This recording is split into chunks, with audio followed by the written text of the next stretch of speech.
everybody, and welcome back to the channel. It's your girl Lori, and I want to talk to you about stop it with the revenge. Stop it, okay? And stop trying to smear people's name, and stop worrying about people trying to smear yours. Oh boy, this is going to come into emotional maturity, which I have an entire podcast, which I'm so happy to do this podcast on emotional maturity, because it's so important, because a lot of us just don't carry it. We have to learn it, and you have to like really practice it. And that requires you to lower your ego. So let's talk about revenge. See, you get hurt and you think, well, if you hurt me, I'm going for the jugular. How many times have you or somebody you know, or you've been in a fight and somebody knows what irritates you? Somebody knows your trigger and they go hard. And they're in there with darts and they're like, they want to hurt you. And how many times have you been on the other side of that? It doesn't make you look any better.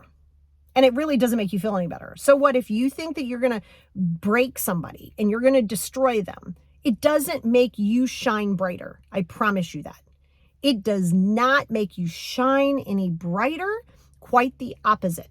Okay. So let's say somebody cheats on you. Okay. That's your stuff to process. It doesn't have anything to do with you. It has more to do with where the person is who cheated on you, or if you cheated. There's an emptiness there, an internal emptiness, not anybody else that you're with, or you, if it's somebody else. That's an internal emptiness that nobody can achieve but that person or you, right? Number one. Number two, you sitting there and trying to put their business on socials and trying to smear them and try to drag them down only makes you look worse, not them. And I need you to be clear on that. For example, now this is where your emotional maturity will come into play. You're standing at work. And I don't mean venting. Venting is just like, you're not trying to do anything bad. You're not trying to get anybody to change their mindset on it. You're just like, oh my God, this person's annoying. Like that's fine. Okay. Where it becomes problematic is if you come up to me and you go, oh, I bet you she did something really nasty to get that job.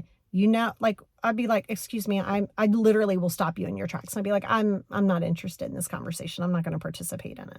You can do that. You can say, I'm not going to participate in this conversation. The moment you come to me to try to talk mad smack to somebody, I know you're in a hurt place, so I'm not going to judge you, but I'm not going to hold value to anything that you say, because it's coming from a place of emotion.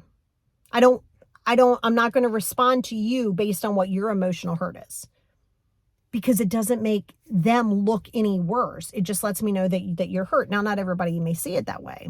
When you're good with yourself, you don't want to participate in all of the gossip. Venting is fine, but you don't want to participate to try to tear somebody down, right? Don't be that person who does that. That's an insecurity about yourself, and you're trying to fit in, and it's not doing you any serving you any purpose, right? But you have to understand that it doesn't show that emotional maturity. Does not show that emotional maturity. And so when somebody is doing that, you think that you're warning them, but again, you're doing so from your own emotions. You're doing so from your own emotions. It's different it's kind of like, that's the whole reason I don't read Yelp reviews. Yelp reviews to me are ridiculous, because I don't care that you give this restaurant a 1 star because you have bad parking. I don't give a damn about the parking. All I care about is how their rice is that day. Right? Like, I don't care what your thought process is on it. So your entitlement on having better parking or whatever the case, that doesn't affect me. So I'm not even going to engage in it. I'm not even going to look at it, read it, or give it any validity. So the moment that you start trying to smear somebody and trying to prove that you're right, again, it shows a glaring red flag on your own insecurities, right? And especially if that person is talking mad smack and saying that you're crazy and you're erratic and you're all of these things, which they may see that for themselves. But if they say that and then you start snapping off and you start posting all their stuff and making a scene, you literally just proved their point. Even if none of that was true, to the person who they just said that their person is crazy and erratic, you just literally proved their point. You literally proved their point. So you got to stop with the smear campaign. Now, flip side of that, this is a big piece of the emotional maturity, what I'm getting ready to say.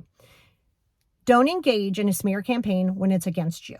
I know you want everybody to hear your side. Once again, you're not going to get your point across. Some people are committed to not understanding you. And if someone is listening to what somebody is saying without hearing your side or wanting to know your side, they're not your people. You got to let that ego down. If people are like, this person did this, that, and the third, oh my God, go ahead. 2 plus 2 is 97. Yes, it is. Yes, it is. That is glaring on them, right? The more you sit in defense, I know you don't want to hear it, but it is the fact. If there's a smear campaign, you don't engage. Keep moving on with your life. Block, cancel, move on. Keep it moving. Don't worry about all these other people. If they want to believe it, let them believe it. Your ego says I have to be right. But the reality is, for you to protect your peace, let them have it. Right? Because if you're not sitting in response, first you might have people be like, yeah, that's right. That's right. You ain't responding. Because you know you're guilty. You know what you did. You're still not responding. Now that person says it to the same people, and they're like, okay, well, you're still on this? Like, why are we still holding on to this? Meanwhile, they say you're not reacting to it.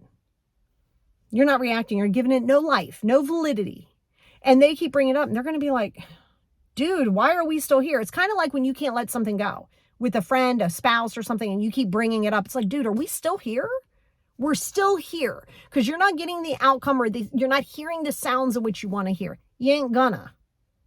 Right? So you have to keep in mind that by you seeking this level of revenge, it doesn't make you look any better. B, it doesn't give you the joy you think it does. You might be like, you're hurt.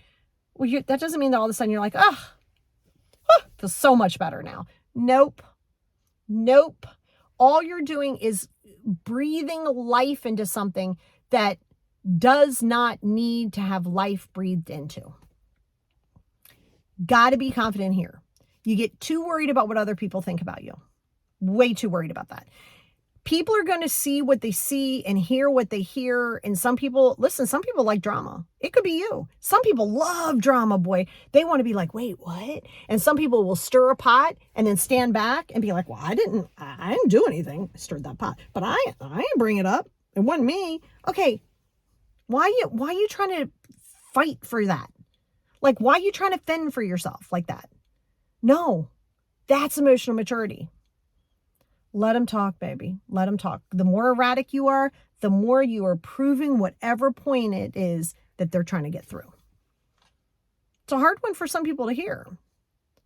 Been through a smear campaign multiple times. Social media, real life long before social media.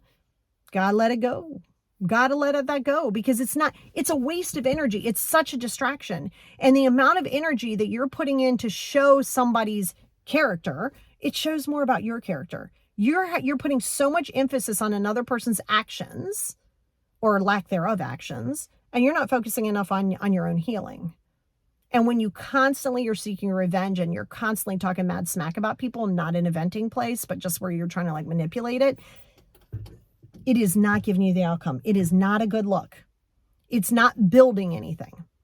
So you have to let them win the day. So you get upset because your feelings get hurt because they're off living their life. And you're like, well, why could they treat me that way? And then they're living their life. Okay, you're just still letting them have control over you. That is the reality. You're still letting them have control over you. And I have a whole podcast on this. Whole podcast in the works. So you need to be clear in it.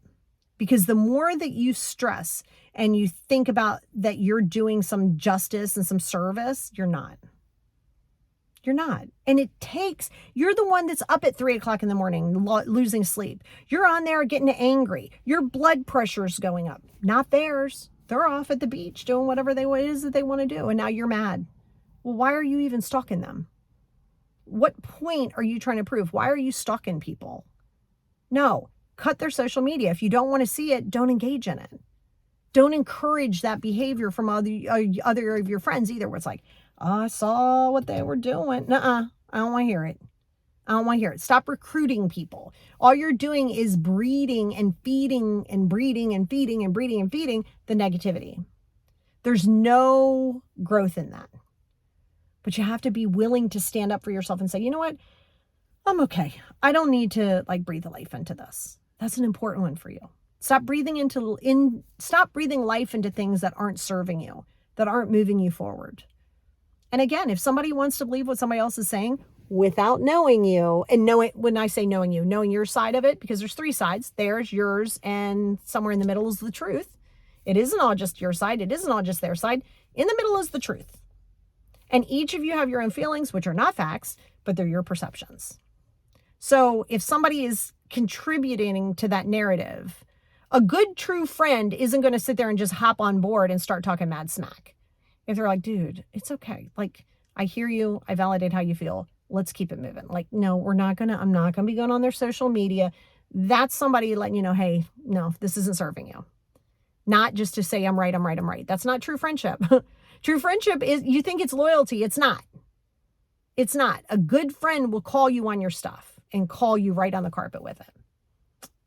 So you want to be that friend. So that being said, stay strong and move on.